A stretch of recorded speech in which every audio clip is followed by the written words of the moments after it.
Hi everybody, this is Carol Sherwood. Welcome to the Stephen Avery, The Devil is in the Details.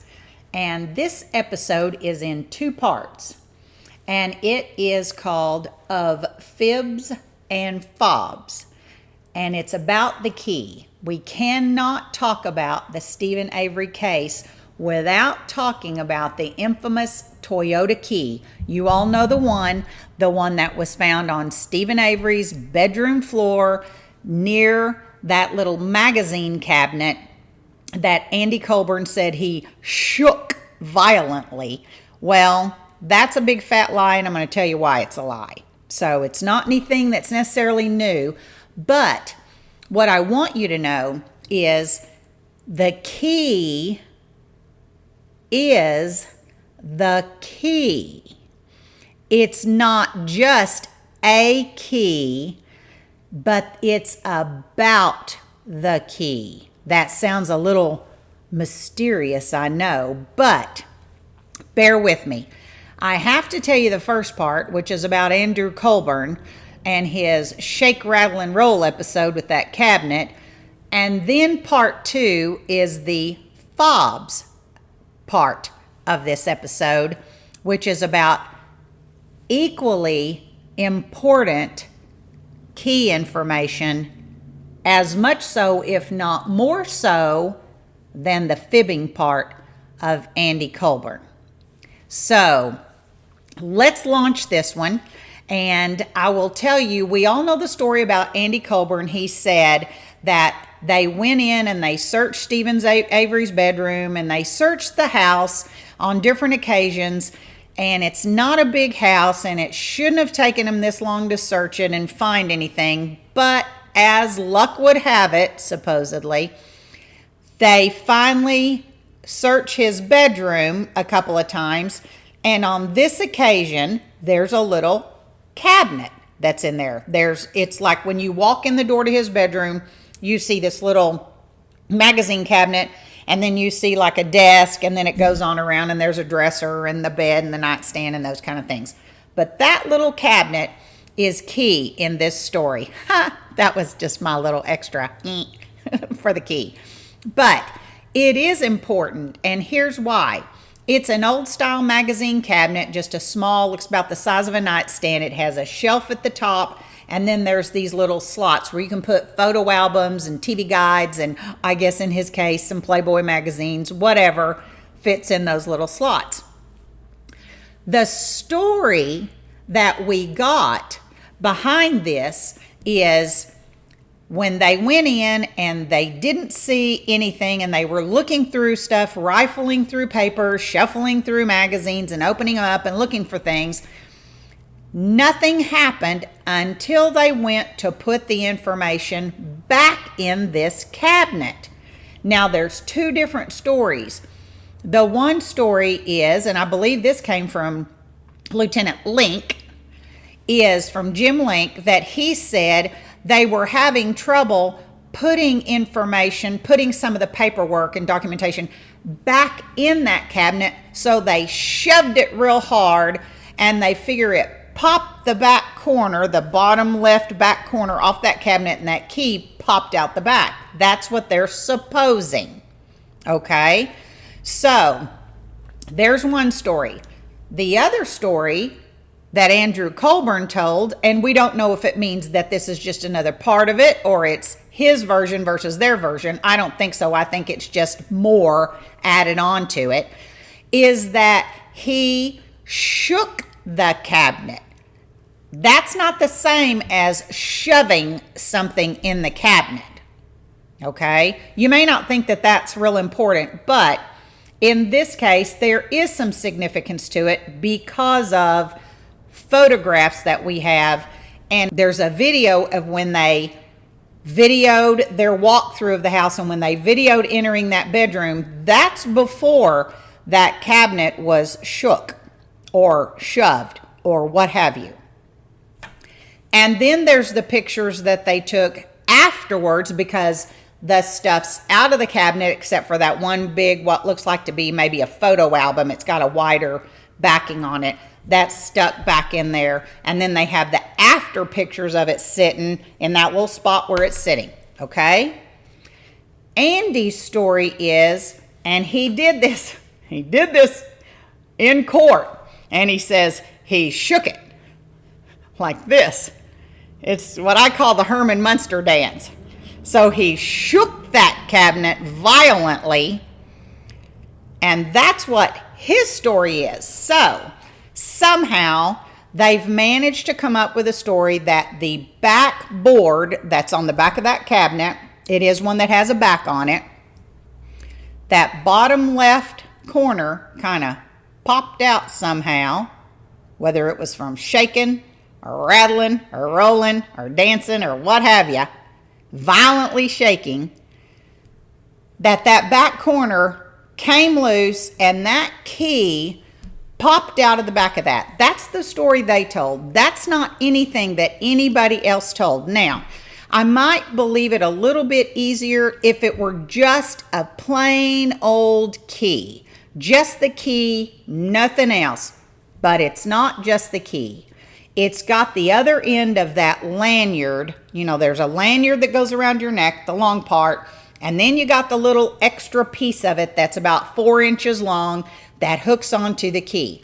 So they want us to believe that the entire piece of that bottom fabric with that key attached to it popped out of the back of that cabinet and hung a sharp left and landed on that floor where they had already picked up and moved the house shoes. So it's not like it was under the house shoes. It landed in a spot right there.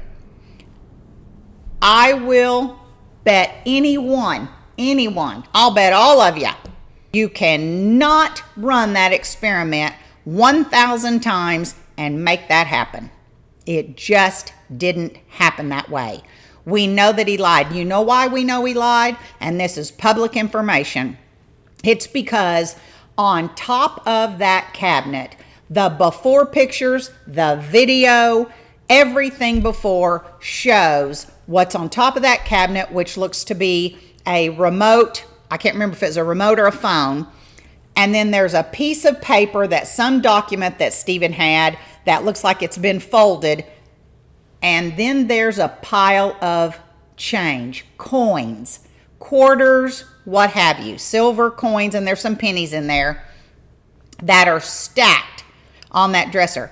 I don't mean there's just 4 or 5 and they're just kind of loosely laying there.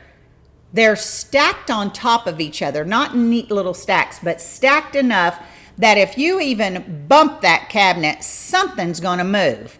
But when you look at those pictures and you see the pictures of the before and then you see the pictures of the after, that white piece of paper, whatever document that is, that's unfolded a little bit, and that pile of change, and specifically the pile of change, has not moved. There is not a coin in any of that has moved. There's no way on God's green earth that cabinet was shook, shoved, bumped hard, vigorously, no matter how you want to state it at all. There's no way that those items did not move. The only thing that moved is that remote that's sitting there on top of it was horizontal, and it has been turned vertically. And I believe that's on purpose, just to make it look like that. Because remember, you know, I've said this over and over, and you have to remember this. No one ever thought anyone would come back and look at any of this or question any of this, ever. Once it was done, here's pictures of the scenes, crime scene, this, that. Here's a story. This goes with it. Nobody questions it. And guess what? They haven't until Making a Murderer came out and people started looking at stuff. It isn't because Making a Murderer was so revealing that everything looked suspicious. Sure, it raised eyebrows. It's going to. Just following the investigation the way that it did, you are going to have questions because you're going to think things look a little hokey. Whether or not people want to come forward and say that's biased or they intentionally cut this and cut that, you can think it any way you want. But they videoed that investigation, and there's things on that investigation, like the woman talking about, the officer talking about the shoes in Stephen's closet, says that they might need to take those to see if they might match up to anything else. There are preconceived biases already in the parts of these people that are conducting this investigation. So, Making a Murderer comes out, and there are curious individuals. Thank God for researchers and discussion groups that look into this stuff, that FOIA information, and that started looking and finding inconsistencies.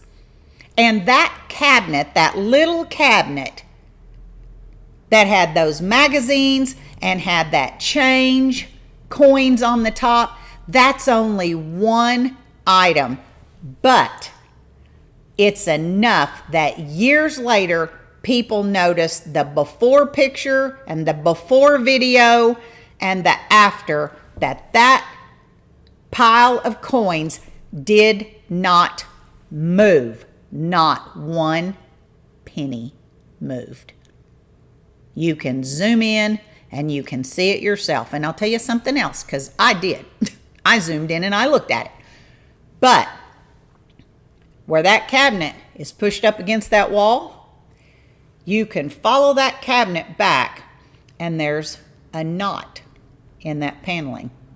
It's old style paneling. It's got those knots on it. And that cabinet is in exactly the same spot where that knot is, and you can see it clearly, and that's another proof the cabinet didn't move. You don't need that to be the proof of the cabinet not moving. The change, the coins are enough in itself. Anybody knows if he'd have shaken that cabinet, those coins would have gone everywhere.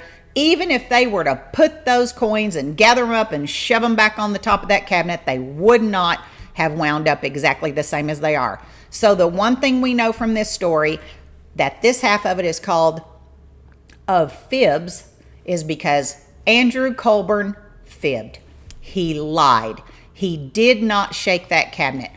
Even if you don't believe that the police planted that key, even if you don't believe anybody planted that key, even if you believe that the key came out of that cabinet or came from somewhere, that Stephen had it hidden and it plopped itself out, who knows how and when and where, the one thing's for sure that we know for sure beyond a shadow of a doubt is that Andrew Colborn lied, and he lied under oath about shaking that cabinet. And that's a big deal, because when he went on forward to sue Netflix for supposedly ruining his marriage, ruining his career, ruining his reputation, all these things he accused him of, because saying that the police planted the key and the police planted things and that he called in the plates and all these things to make them look bad. Frankly, Andy, no one had to do anything to make you look bad except you. You made yourself look bad. You even had time all these years later, up to when you even sued Netflix, to come forward and tell the truth about that cabinet, and that even if you'd have said, we don't know how the key got there, it just was there, but you didn't. You kept telling the same lie. So that's part one of Fibs and Fobs. The next part's about Fobs, and you're going to want to listen to it because it's very important, especially as it relates to this key.